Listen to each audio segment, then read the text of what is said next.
Orka og orkuflæði ein af grunnstoðum lífsins. Meira að segja núna, þegar þú liggur kannski upp í sófa eða situr í stól og starir á þennan skjá þar sem einhver kall að tala við þig, ertu að nota orku. Það sem meira allt sem í kringum þig. Þú klæðist, þú búin að borða í dag og átt eftir að borða var til vegna orku. Þá nú gott að orkan endalaus.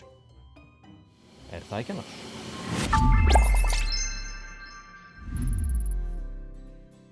Samfélagið okkar gríðarlega háð orku. Hugsaður ef hún myndi nú bara klárast. Það að segja, ef það væri ekkert rafmagn, engir bílar, flugvélar, skip, ekki rafmagnsofnar, eldavélar, símar, olíuknúnar verksmiðjur. Það kannski ekki svo slæmt. Ég meina, sumir fíla bara að lifa eins og miðaldafólk og auðvitað notaði það líka ýmiss konar orku, bara á annan hátt. En samfélagið okkar í dag þarfnast orku.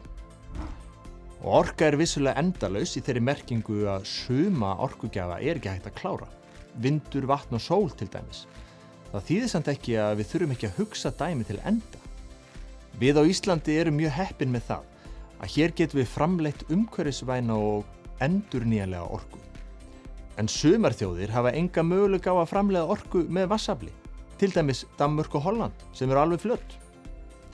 Við þurfum að búa svo á hnútana að við séum örugg með okkar orku.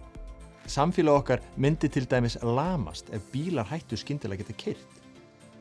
Nú það til dæmis svo að bílar á Íslandi eru að mestum hluta háðir olíu sem óumhverfisvænn og óendurnýjanlegur orkugjafi.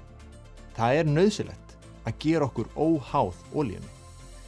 Það gerum við með því að nýta aðra orkugjafa í bílana, en miklu betra að tileinka okkur breyttar ferðavenjur, bíllausan eða allavega bílminni lífstíl.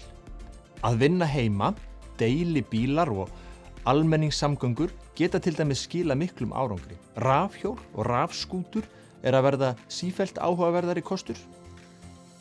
Vissulega henta þessir kostir ekki öllum, en örugglega nógu mörgum til að hægt sé að minnka olíunotkun umtalsvert og færa okkur enn nær fullkomnu orkuöryggi.